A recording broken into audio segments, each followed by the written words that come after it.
दूसरा सदन जो लोकसभा, आपको हमको सबको ज्ञात है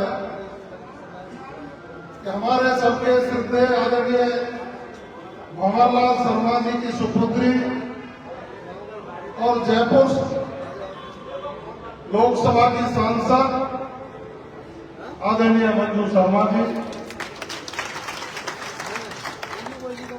कोटा से लगातार तीसरी बार विधायक,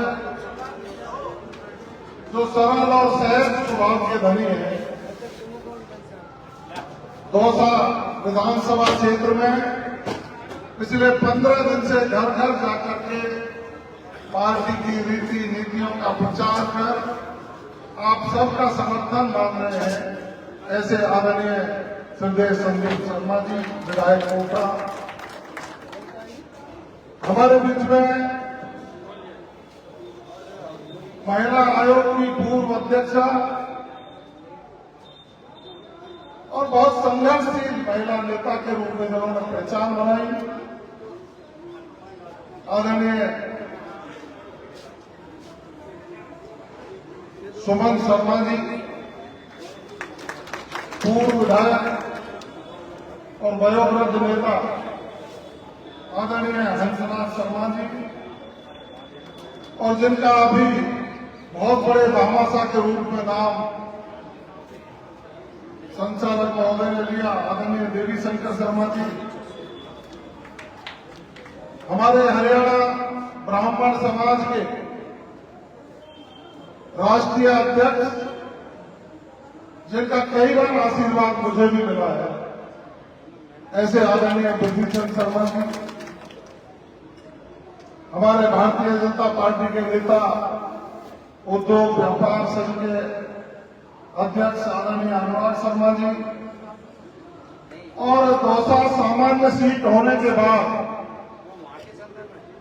पहली बार 2008 में भारतीय जनता पार्टी ने आपको और आपके लाडले को यहां से चुनाव लड़ने का मौका दिया। बहुत लंबे समय तक एक प्रचारक के रूप में आपने समाज की सेवा की, आदरणीय श्रद्धेय बाबूलाल शर्मा जी,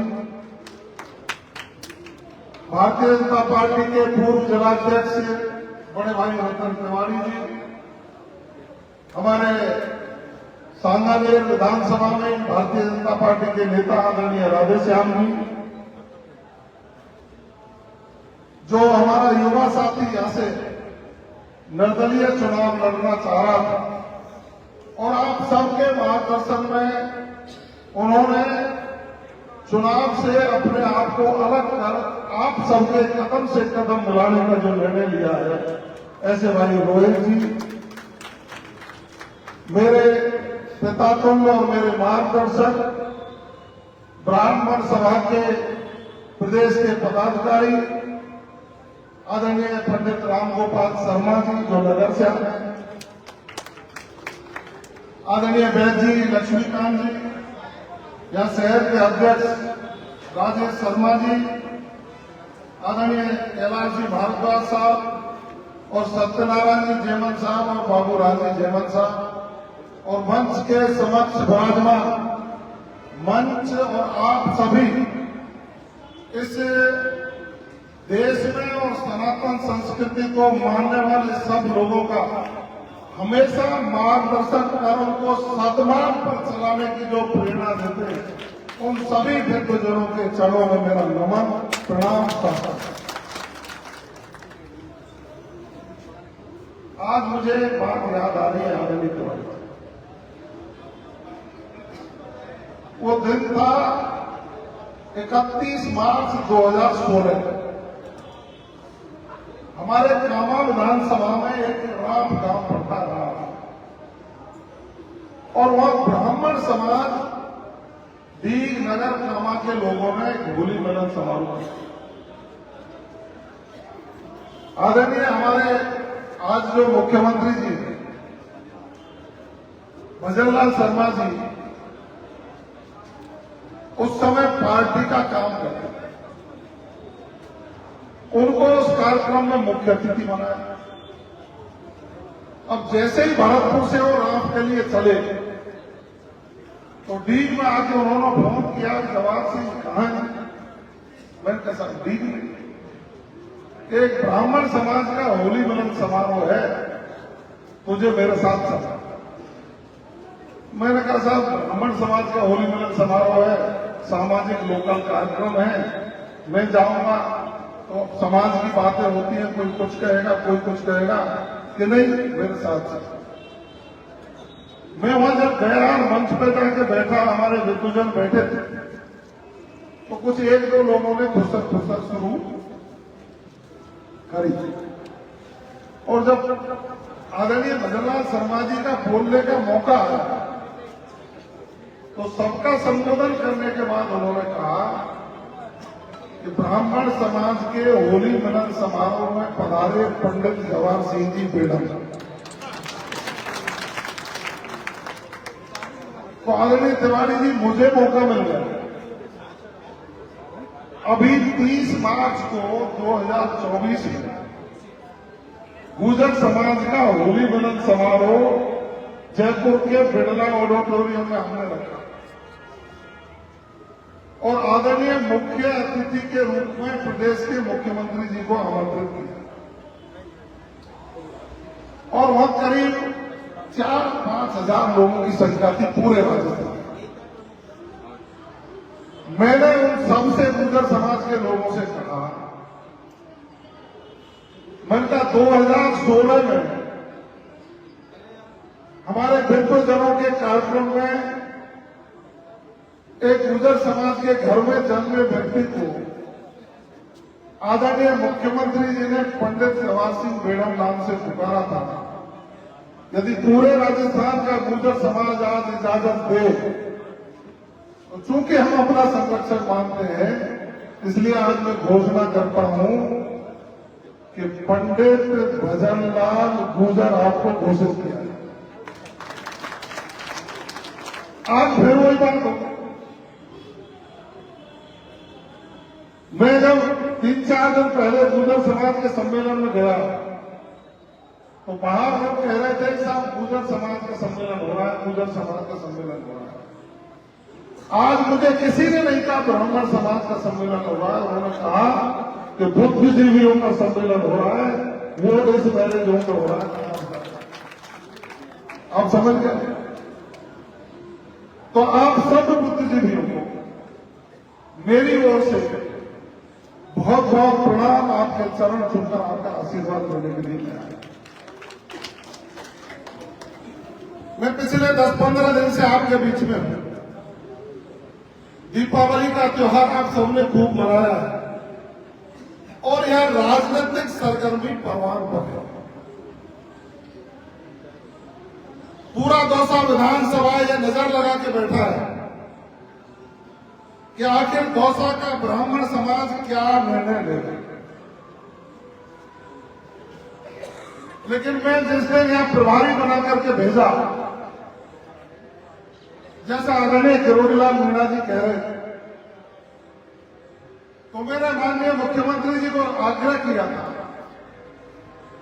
मैंने कि भाई मेरा क्या सदुपयोग होगा दौसा में, आप कहीं दूसरी जगह लगा देते। तो माननीय मुख्यमंत्री जी का बहुत बड़ा आशीर्वाद मेरे ऊपर, उन्होंने ये कहा कि आपको मेरी बात घर घर जाकर के पहुंचानी है, एक मंत्री बन के नहीं, एक दौसा के लोगों का सेवक बन के कहना कि आदरणीय भजनलाल शर्मा जी का ये आग्रह है कि ये सीट भारतीय जनता पार्टी के खाते में जीत करके मेरे विधानसभा में, और मैं आदरणीय तिवारी जी कर रहा हूं। हमने 100 विद्वान लोगों के साथ एक दिन बैठे, आदरणीय संदीप शर्मा जी हो गए, और उस दिन पता नहीं बिना किसी अध्ययन के हमसे 3 प्रश्न पूछे विद्वान कि साहब संगठन में हमारी दौसा में कोई पूछ नहीं होगी। ठीक है। दूसरा उन्होंने कहा कि साहब हमारा अधिकार है टिकट पर, हमें अपनी बार यहां से टिकट नहीं मिला। और तीसरा उन्होंने कहा कि कोटा से लेकर अलवर तक हमारा नेतृत्व नहीं।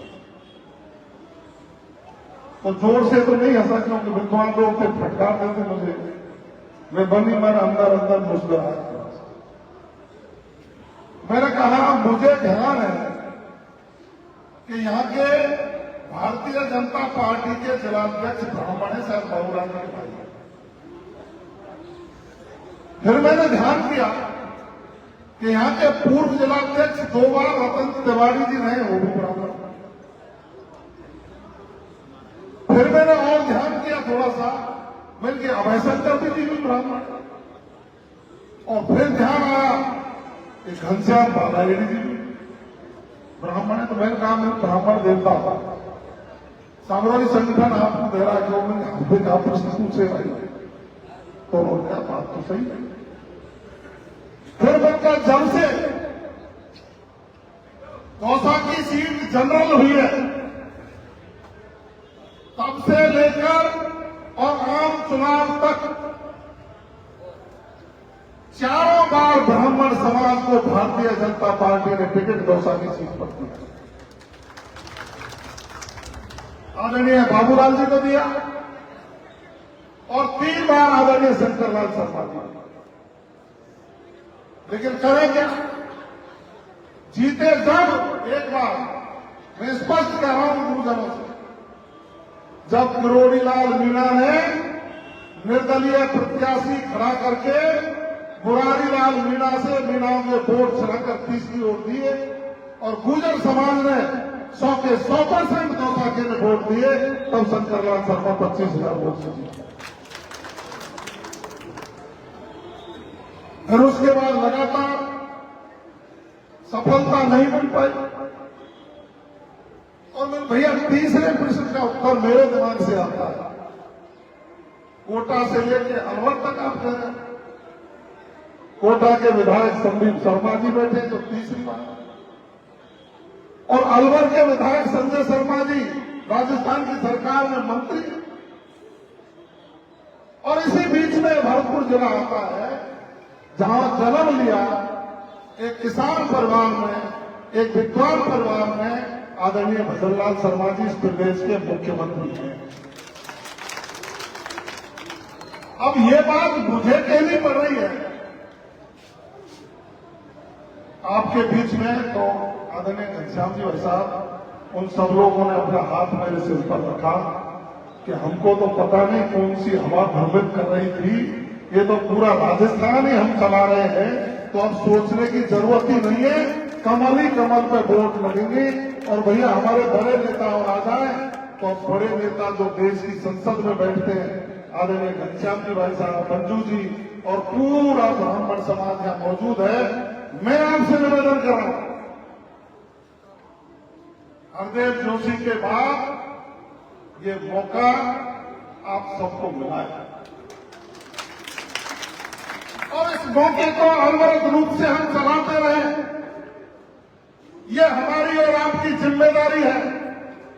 वोट कमल को देना है, वोट भजनलाल जी को देना है, वोट इस मंच को देना है। विधायक कोई भी बने, जगमोहन मीणा यहां से जीत कर जाएगा तो जवासी मैडम और संदीप शर्मा भी आपकी उतनी सेवा करेंगे।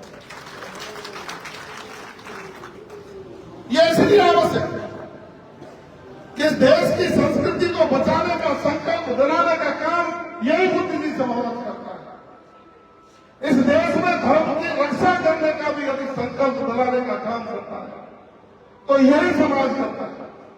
जन्म से लेकर मरण तक 16 संस्कार जिनके तहत हम संस्कृति का संरक्षण करते हुए अपने जीवन को आगे बढ़ाने का काम करते हैं, उन 16 संस्कारों का हमारे आत्मसात करके हम आगे बढ़े, उसकी संकल्पना भी आप ये जो मंच के समक्ष और मंच पर बैठे लोग आप ही विद्वान लोगों को देते हैं। आज ये मौका है और इस मौके पर आप कर्णशील मोहर कर दो, निश्चित रूप से ये श्रेय आपको जाएगा। और मुझे उम्मीद है कि आज के बाद इस इलाके की फिजा बदलेगी, हवा बदलेगी, सामने वाला कैंडिडेट कहीं नजर नहीं आएगा। मैंने विपक्ष के नेता का बयान सुना है और विपक्ष के नेता वो कांग्रेस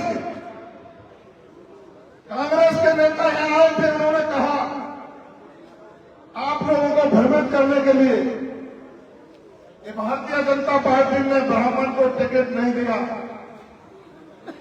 मैं उनसे पूछना चाहता हूं कि भारतीय जनता पार्टी ने तो गणित लगा लिया था कि ब्राह्मण समाज के आशीर्वाद से हम सीट को जीतेंगे, लेकिन आपकी कौन सी नानी मर गई थी जो हमने जगमोहन मीणा को दे दिया? तुम इनके हितैषी थे तो इनको आपने क्यों नहीं दे दिया? वो आपको चाहते ही नहीं, वो इस देश का विकास नहीं चाहते, इस प्रदेश का विकास नहीं चाहते। वो गंदगी फैलाने के अलावा और भ्रष्टाचार के अलावा कुछ नहीं करना चाहते। इसलिए वैचारिक शुद्धिकरण लाने के लिए और गांव दौसा विकास की गति में आगे बढ़े, कदम से कदम आगे मिलाकर के चले और ऊपर तक ये संदेश आए कि प्रदेश के मुख्यमंत्री भजनलाल शर्मा जी के नेतृत्व में सातों के सातों विधानसभा की सीट भारतीय जनता पार्टी जीती है, जिसमें 8 हमारा संस्थान है। आप सबने मेरा स्वागत किया, सम्मान किया, उसका मैं हृदय से आभार व्यक्त करते हुए इतना ही निवेदन करूंगा कि मंच के लोगों के चरण छूकर और आपके चरणों की धूल को माथे से लगाकर आपकी सेवा का संकल्प लेकर के जा रहा हूं। मुझे उम्मीद है कि शाम तक ये चुनाव भी क्लियर हो जाएगा पूरी विधानसभा क्षेत्र में। आदरणीय भजनलाल जी के, आदरणीय तिवारी जी के, आदरणीय मंजू जी के, आदरणीय सुमन जी के, तिवारी जी के, सब लोगों के हाथ मजबूत करके आप संदेश देने का काम करेंगे। राम राम साहब, जय हिंद, जय भारत, बोलिए परशुराम भगवान